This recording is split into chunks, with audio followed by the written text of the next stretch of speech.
Hey, this is Darcy and Leanne McAllister. It is day 3 of the 21-day marriage challenge, and today we're talking about 3 big words: speak life. So we hope you'll enjoy this content.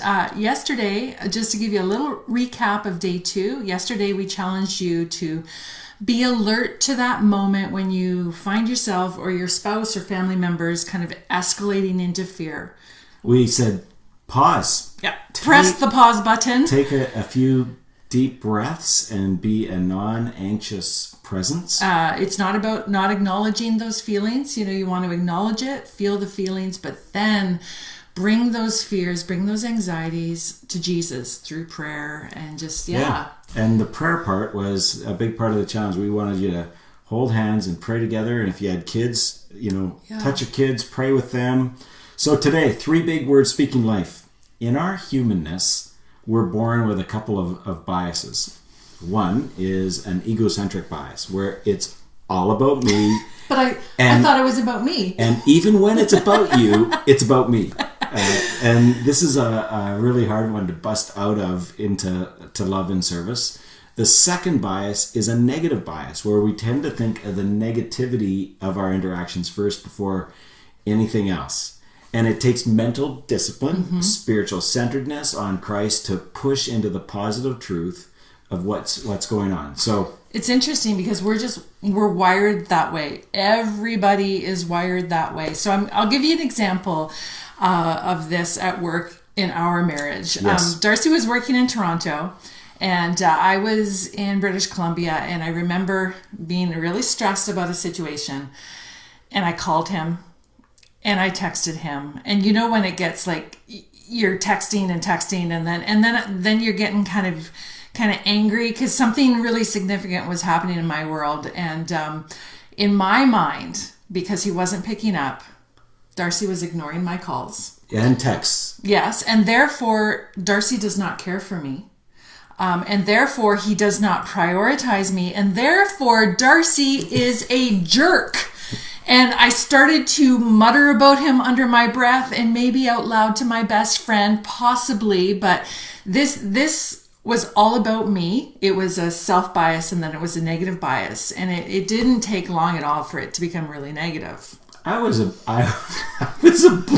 to this whole mental journey. You see, I had heard from my wife her concern for me being plugged in and on all the time. So I had put my phone down, I'd closed my laptop after a full day of meetings, and I had gone for a long, de-stressing walk. I was worshiping, I was praying you were for praying her, for me. I was praying for us, I was saying hello to other walkers, commenting about babies and looking at the birds. It was a beautiful spring evening, and I came back to this storm. Yeah, all the texts, right?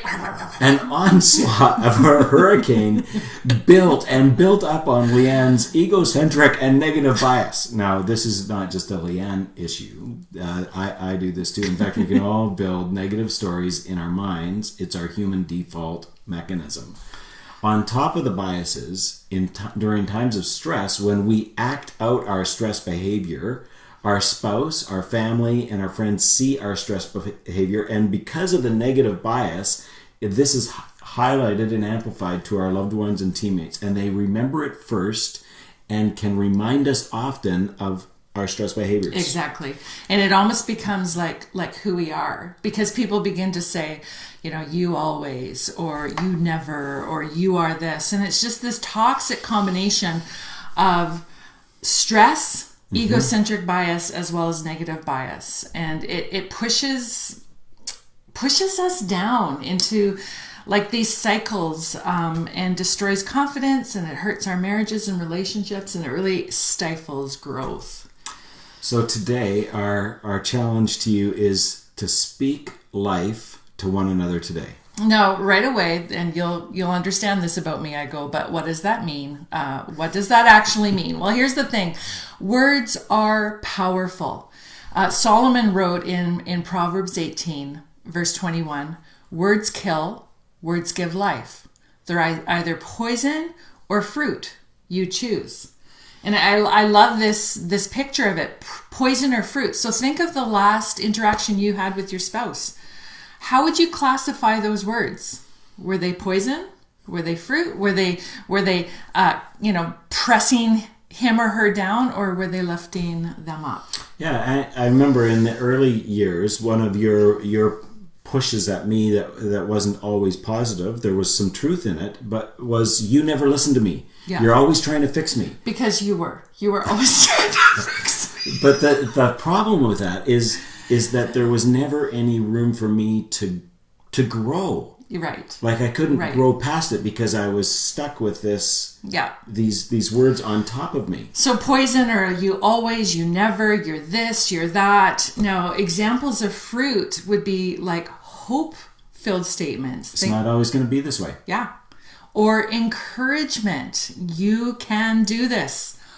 Or confidence. And I love this. You have the skills to meet this challenge. Yeah, like I am not, my aptitude is not towards mechanics. Mm-hmm. I don't love to do that stuff. But this year, as we have done renovations in 4 places, like it's a bit crazy. And one of your best words to me was, Darcy, you're better at this than you think you are. Right. And I actually grabbed that. It just kind of boosted your and confidence. When I was facing a plumbing issue, I went, okay, I've been taught how to do this by my friend John. Mm-hmm. Leanne says I can do this. I've got my brother who's a plumber on FaceTime. Guy, I can do this. I can do this, exactly. So speaking life, it's a choice. It's a lot like yesterday when we said we talked about choosing fear or choosing faith. We have choices when it comes to this issue. Will we speak death today, or will we speak life? So verbalize it. It's really important to verbalize. I remember when we were first starting out in marriage, we'd been married for about 10 minutes, and we met a couple that honestly, the guy said, you know what? I told her that I loved her when I married her. Wow, that's, that should be good enough. And I remember looking at their marriage going, it's like, how is that working for you? Exactly. So verbalize it and remind them who they are. So express your confidence in them, which is what Leanne was doing with that mechanical handyman thing. So exactly. And when you do that, they rise to it. They believe it. It's like this push of encouragement to grow. Be specific. Some of the most meaningful encouragements I've received have been really specific. I mean, if someone tells me like, oh, you're a real great gal, I mean, that, thank you, but that's not as strong as, Leanne, I appreciate the way you listen to me and I feel heard when I'm with you. I was really hoping you were going to say that with a Minnesotan accent. Exactly. So be specific about what you see. So your challenge today is to say 3 big words to your spouse, and we'll talk about this in a second, but we thought, okay, we need to demonstrate this to you, and we're demonstrating it to you live because we have not shared the words. We've not talked about this. No, this is unpracticed. It's unfiltered. It's raw. Yeah. It's reality. We're going to show you what we want you to do. Yeah.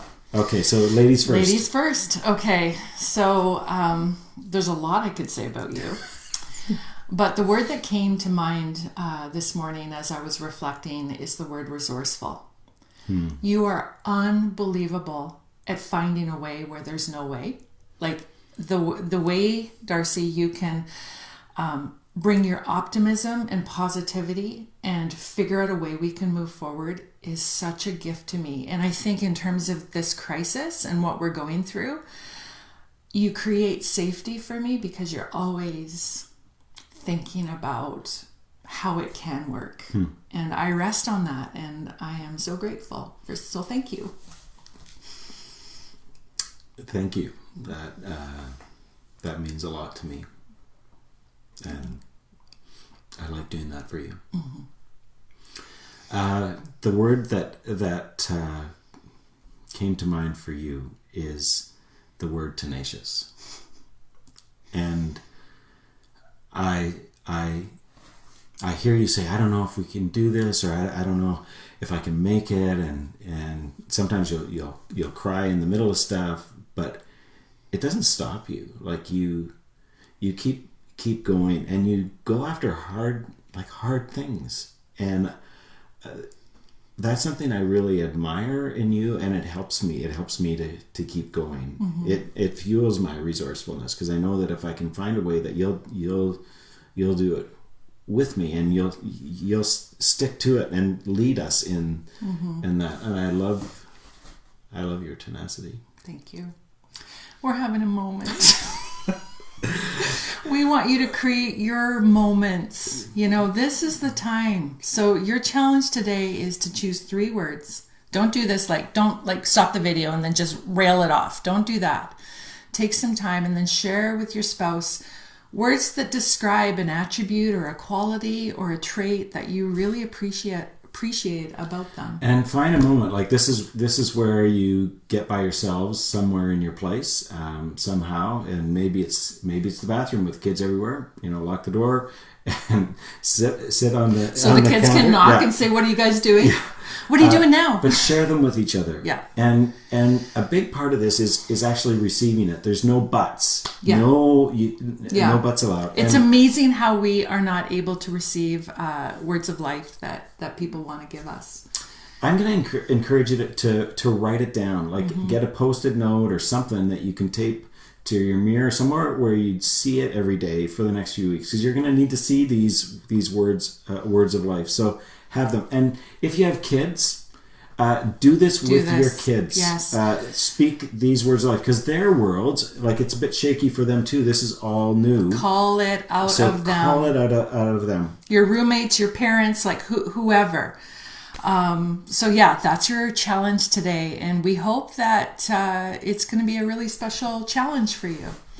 Now, that's it for today. We are now on Instagram. Thank you, Benjamin, our son, who said, you need to get this on Instagram to hit all of my 20-something, 30-something friends. And so if you've got younger people in your life or you're on Instagram, you can find us at Darcy and Leanne. And Yeah, so together, you've got this. You have this. And we look forward to tomorrow. We're actually going to sit down and brainstorm about what we are going to do tomorrow, and can't wait to challenge you again tomorrow. We'll see you then.